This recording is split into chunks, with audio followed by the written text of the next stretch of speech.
Hello, hello. This is Tom from Tom and Ruth Philippine Adventures. Hey, today we're just going to talk about a lot of things, just general updates. So many questions. As you know, younger guys are actually coming here. Younger guys. These questions are coming from. So let's see, a 36-year-old male, a female is coming here. She found the love of her life. She's 47. Retiring here. Now these people are retiring. Those two are. The rest are coming here to find their ladies and then head back to the States. We have a 47 and a 52 and a 62 and a 69, a 73-year-old, 81-year-old man said he found a lady here. And all these are coming here for a while and taking suggestion that me and a lot of the other guys have said to come here for a while, visit, and get an idea of what's going on, get a feel, stay here for 6 months, and then or a year, whatever, and then head back to their home countries. In this case, one is Australian, the other one all American, and a gentleman from Ireland. So today we're going to talk about tipping. We're going to talk about tipping today. Some people are asking me, do you tip? I tip. I always tip. Out in the province, you tip anywhere from 20 peso to $1, which is 50 peso, in meals and or tricycle fare. Sometimes tricycles run, this is what I normally do, they run anywhere 30 to 50 cents on a ride. I just tip them up to $1, which is 50 peso. Some cases, they've gone up considerably in price because of the gas and fuel, and they just never went back down. It's fine. It's still under $1. And you can get around what you need to do. Getting in and out of them is another thing. If you're a big guy like me, you're not going to get in and out of a lot of the tricycles here, and even some of the tuk-tuks. Some of them retrofit them and redo them, and it's kind of tight, really tight. But tipping, if you go to a nice restaurant, usually in Davao or somewhere like that, you're going to tip. It's going to cost you a little more than that. You can tip anywhere from $1 to $2, $2 to $4, depending on where you eat and the type of meals that you have. It's going to vary. Now, do you tip a taxi cab driver? We really haven't really tipped a taxi driver, and the reason why is most of the time, now we have rounded it up sometimes if it's like 200 peso or 183 or something, rounded up 200 or 150, something like that. We usually don't. Our peso rides are always anywhere from 50 peso. It's $1 to $2.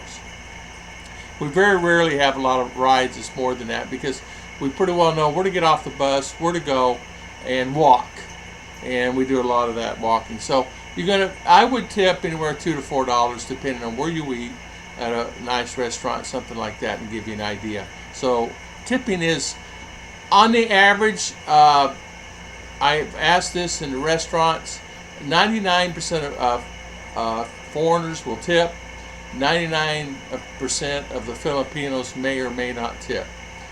So a lot of servers go directly to the foreigners because they get a tip. Some of the tips go directly to the house. It means it goes directly to the owner, and they don't share that tip with the employees. Some do, some don't. But they're not used to tipping here. It's not something they normally do. But tipping, for example, is you can tip, and like I said, it goes directly to the house, and then the owner gets to keep that money, unless you just tell her, listen, put this in your pocket. Can you do that? And if the owner catches, you kind of have to watch out for that. So what I started doing at some of the places is I just tip them personally. Put this in your pocket while the owner's not looking or someone's not around. Put this in your pocket because I want them to get the tip instead of the owner keeping the money. Another thing people ask me about recently is renting a car. Yes, you can rent a car. Car rentals run anywhere from, it runs about $50, $60 a day. You can find them, and it depends on what type of rental agency. We can rent, here in town they have a place that rents 3 different type vehicles, a truck and 2 cars. You can rent a van, and it's going to be a little bit more pricey.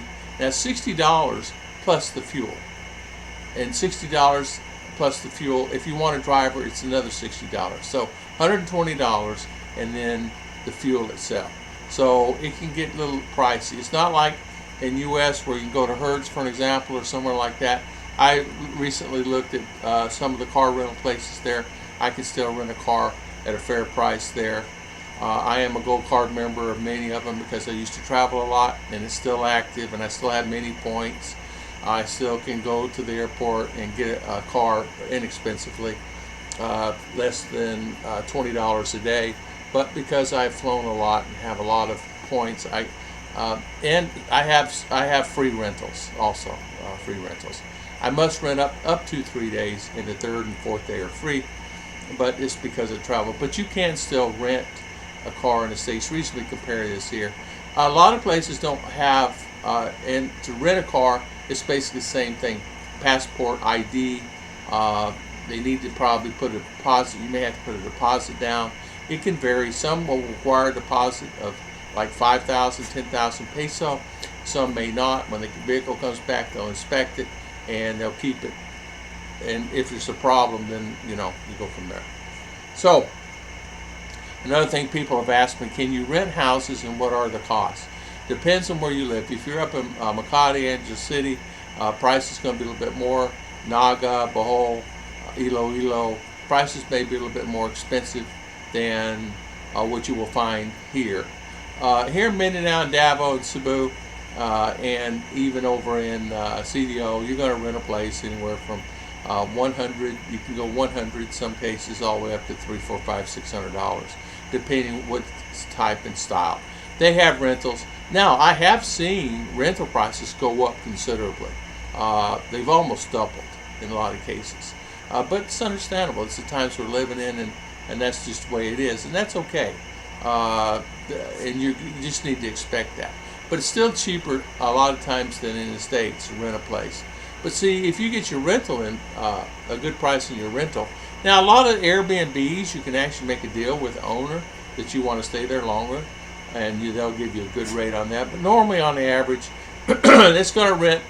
You can rent depending on where it's at, if it's on the beach or not on the beach, or where you're located. A lot of people want to be close to water, and understandably so, because you come to the Philippines, you want water. You don't want to go to the inland. It's like people travel to Florida. They don't want to go to Lakeland, Florida, or anything like that. They want to go to Daytona Beach, or Boca, Fort Lauderdale, or St. Pete, Tampa, Madeira Beach. They want to go to a beach. Here, people want to go to the beaches, and now, if you go to some of the areas, some of those prices have increased and doubled and tripled in price, and you may find it's as much or more than you would pay in the States. Boracay, for example, is as much or more than you would pay in the States than you would pay in Daytona Beach. I recently looked at prices of hotels and rentals of hotels in Daytona, Boca, Fort Lauderdale, Miami Beach, and they range in price from $80 a night. You can find a few nice ones on the beach for $60 a night, but there's minimum requirements that you need to rent.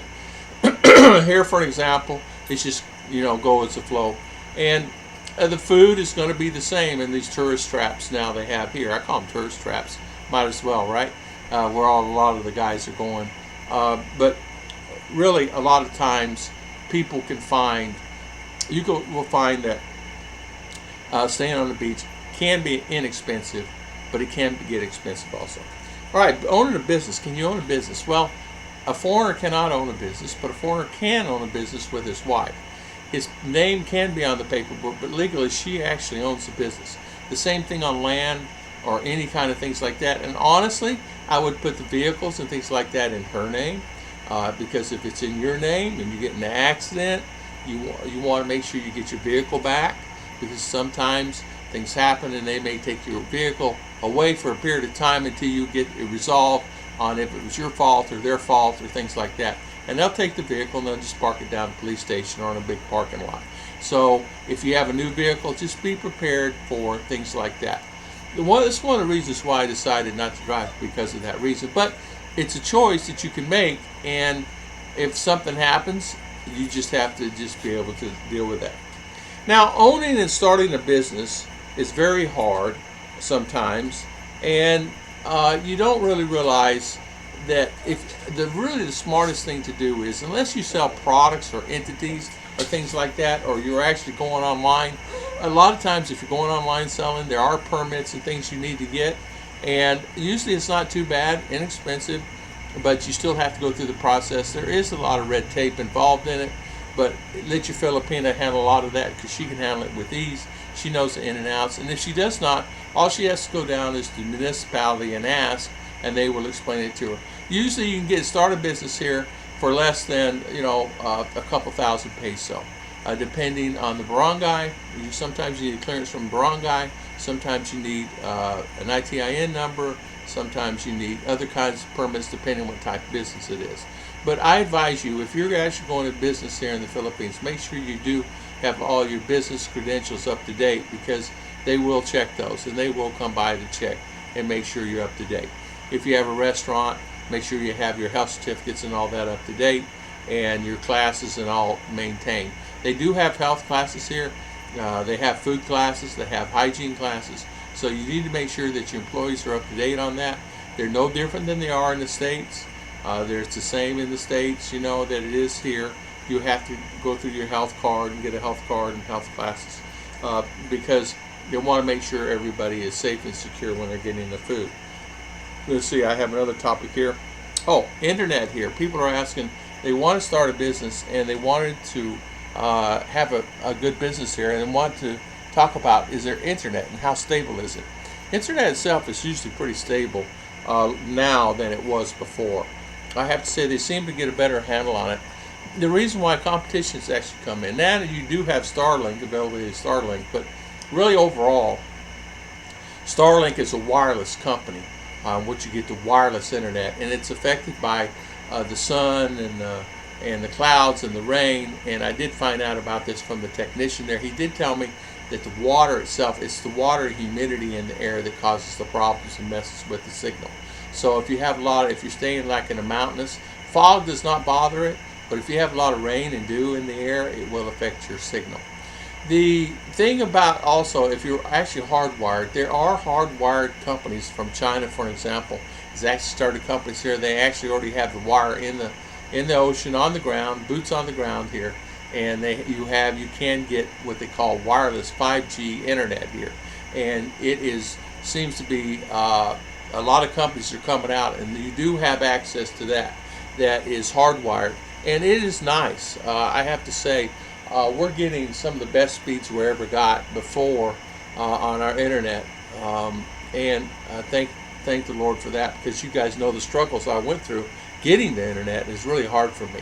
But it's for someone that's coming here and they want to start a business, depending on the area, I think you'll find that it's a lot better than it was, and you can have a pretty good business. You're going to get upload speeds of 100, 200, 300. You can get up 400 and more, depending on what kind of plan that you have. It depends on what kind of service. There's so many services now from many different companies that could give you some good flow.